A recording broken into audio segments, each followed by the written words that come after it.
በስመ አብ ወወልድ ወመንፈስ ቅዱስ አህዱ አምላክ አሜን። የብርሃን እናት ጸሐፊ ዲያቆን ሄኖክ ኃይሌ። ምዕራፍ 3 ክፍል 16 ከፀሐይ አጠገብ የነበረው ኮከብ። የአምላክ ሰው መሆንና ተወልዶ የማደጉ ዜና ሲነገር ሁል ጊዜም የሚዘነጋ ክብሩ ግን ከብዙ ቅዱሳን ክብር የሚበልጥ አንድ ታላቅ ሰው ዛሬ በልቦናዬ ውል አለ። መቼም ከፀሐይ አጠገብ ያለ ኮከብ በፀሐይ ብርሃን ምክንያት መሸፈኑ አይቀርምና በተወለደው የጽድቅ ፀሐይ የሰላም ንጉሥ በልደቱ ደስታ ተውጠን በገብርኤል ብስራት በድንግል ምስጋና በመላእክት ዝማሬ ተስበን የዘነጋነውን ድምቀት ሳያነሳው የተሸፈነውን ኮከብ የቅዱስ ዮሴፍ ነገር ባሰብኩ ጊዜ ክብሩን ለመናገር ልቦናዬ ተጨነቀ። በቅድስናው እያመነ ውለታውንም እያወቅ የምንዘነጋው ምናልባትም አንዳንድ ሰዎች የድንግል ማርያምን ዘላለማዊ ድንግልና ለማቃለል ስሙን በክፉ ማስረጃነት ሲያነሱብን ከእነርሱ ሸሸን ብለን ሳናውቅ ከበረከቱ የሸሸኑ ጻድቅ ዛሬ ልዘክረው ብል ልቤ በጥፋተኝነት ስሜን ተጨነቀብኝ። ስለ እርሱ ብዙ ያልዘመርንበት ብዙ ያልተቀኘንበት ዘመን ሳስብ ለአከ ማርያም ቅዱስ ዮሴፍ ሆይ ስለ ረሳንህ ቀኞችን ትርሳን፣ ስላላሰብንህም ምላሳችን ከትንጋናችን ይጣበቅ ብዬ ይቅርታው ለመለመን ተመኘው። ቅዱስ ዮሴፍ ማን ብለን እንጥራው? እርሱ እንደሆነ እንደ አብርሃም ዘመዶች የተው አማኝ፣ እንደ ይስሐቅ የታዘዘውን ብቻ ያደረገ ትሑት፣ እንደ ያዕቆብ በእምነቱ ግብፅ የወረደ ስደተኛ ነውና እርሱን ለመግለጽ እንደምን ያለ ቋንቋ እንጠቀም ይሆን? እስቲ ንገሩኝ። መልካሙን እረኛ ክርስቶስን የጠበቀውን እረኛ ቅዱስ ዮሴፍ ከቶ በምን ቃል እንገልጸዋለን? የአብን ልጅ ያሳደገውን አፄን የወልደ አብ ቅዱስ ዮሴፍን በምን ቅኔ እናወድሰው? ሕዝቅኤል ያያትን የእስራኤል አምላክ ገብቶባት ለዘላለም የተዘጋችውን ደጅ የጠበቀውን ታማኝ ዘብ ከበሩ ደጅ ሰላም መንገድ ቢያዝ ይገባል በዚያም ይወጣል ተብሎ የተነገረለትን የተዘጋጀ በር ደጅ ጠኝ ከታላቋ ተራራ ከድንግል ማርያም ያለ ሰው እጅ ድንጋይ ተፈንቅሎ ሲወርድ ቁሞ የተመለከተውን የአዲስ ኪዳኑን ዳንኤል ከቶ እንዴት ባለ ቃል እንገልጸዋለን? በቤተልሔም ግርግም ውስጥ በላምና አህያ መካከል የተኛውን ሕፃን የተመለከተውና እንደ ነቢዩ ዕንባቆም በማእከለ ክልኢ እንስሳ ሪክኡ በሁለት እንስሳ መካከል አየሁ ሲል የሚቻለውን የቅዱስ ዮሴፍን ክብር በምን አቅማችን እንገልጸዋለን? ወደ ግብፅ ወርዶ ለወገኖቹና ለዓለም ሁሉ ምግብን እንዳቆየ የብሉይ ኪዳን ዮሴፍ ወደ ግብፅ በመከራ ተሰዶ የሕይወት እንጀራ ክርስቶስን ለሁላችን ላቆየልን ጻድቅ እንዴት ያለ የምስጋና ቃል እናውጣ!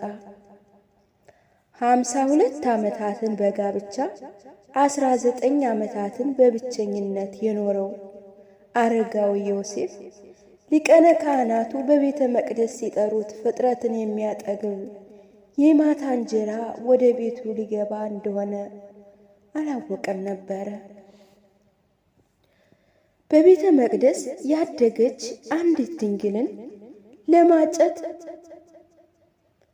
የብዙዎችን በትር ሲሰበስብ በትሩን የሰጠው እውነተኛይቱ የአሮን በትር ወደ ቤቱ እንደምትገባ ሳያውቅ ነበረ።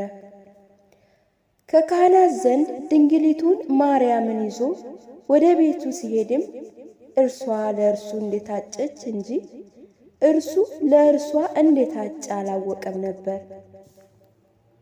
የእግዚአብሔር ዕቅድ እስኪገባው ድረስ ጻድቁ ዮሴፍ የሚያውቀው የታጨችለት በተለመደው ሥርዓት እንደነበር ነው። ሆኖም ቅዱስ ዮሐንስ አፈወርቅ እንዳለ ድንግል ማርያም ለዮሴፍ አደራ የተሰጠችው በመስቀል ስር ለዮሐንስ አደራ በተሰጠችበት መንገድ ነበረ።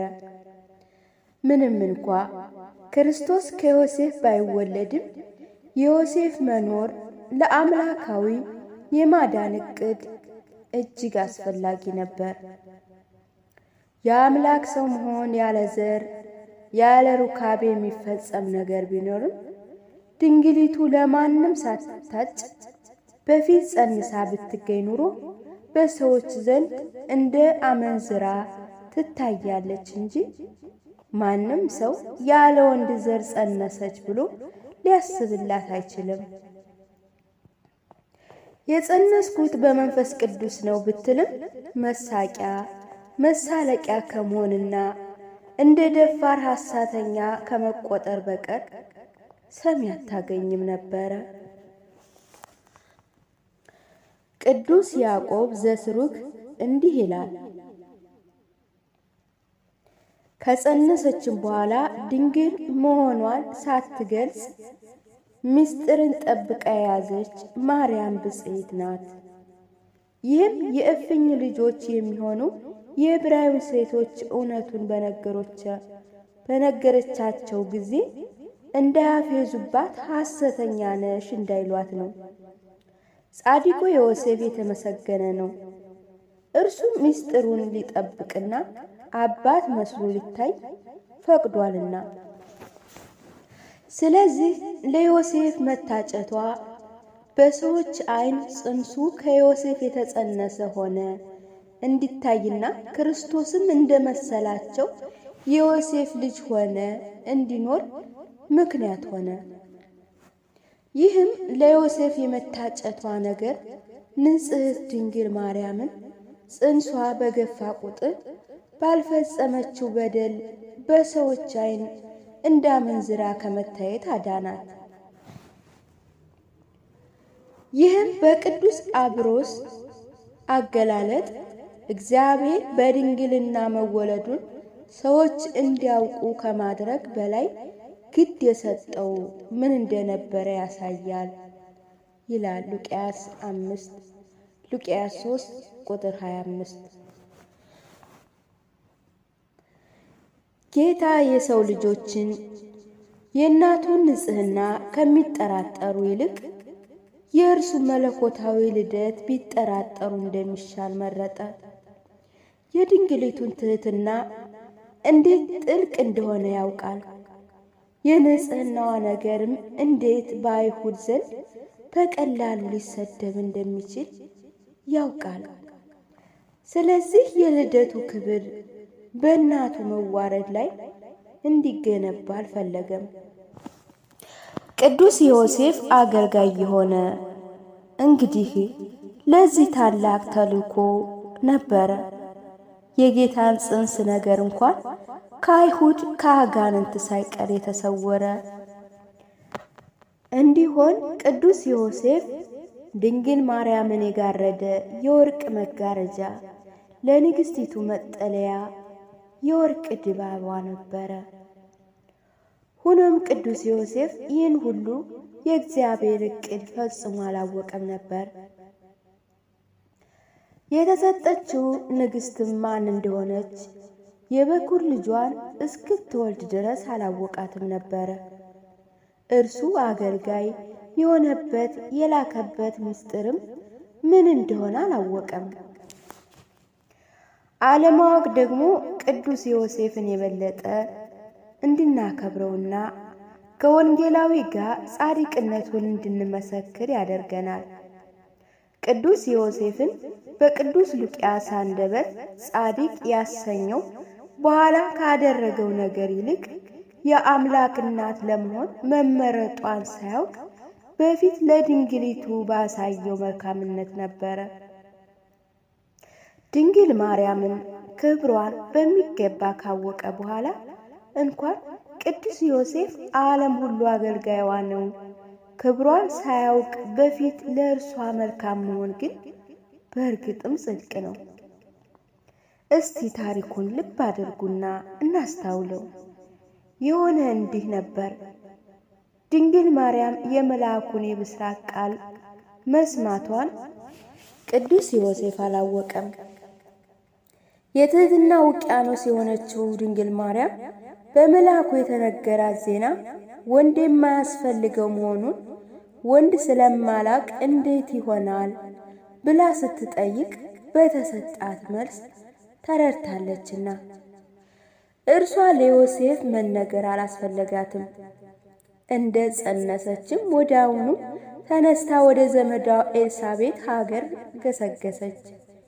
የሰምሶን እናት አንትሆ ማኑሄ ጠርታ ድጋሜ ብስራቱን እንዲሰማ አደረገች። በዚያም 3 ወራት ሰንብታ ስትመለስ ሆዷ ገፍቶ ጸንሷ ታይቶ ተመለሰች። ምሳሌ 13 ቁጥር 6 ላይ። ይህ ወቅት የቅዱስ ዮሴፍ የፈተና ወቅት ነበረ። ቅዱስ ኤራቅሊስ